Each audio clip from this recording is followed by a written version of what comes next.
Bentrovati al meteo.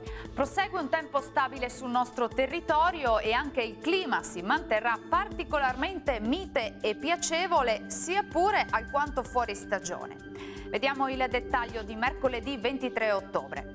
Sul Veneto avremo condizioni di tempo asciutto, al mattino tuttavia la presenza di foschie e nebbie in pianura e sulle vallate alpine, localmente persistenti durante tutta la giornata. Altrove invece sarà ampiamente soleggiato. Temperature minime tra 9 e 15 gradi, valori massimi oscillanti invece tra 22 e 25 gradi. Ci spostiamo ora sul Friuli Venezia Giulia, dove sarà soleggiato su tutti i settori, solo con qualche nube sparsa, ma senza ulteriori conseguenze.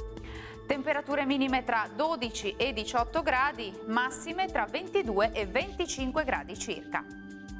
Uno sguardo infine alla situazione del Trentino Alto Adige, dove sarà una splendida giornata all'insegna del sole e il cielo si presenterà sereno o al massimo velato. Temperature minime sui 9 gradi, massime gradevoli tra i 24 e i 25 gradi. Dal meteo per ora è tutto, vi do appuntamento al prossimo aggiornamento. Arrivederci.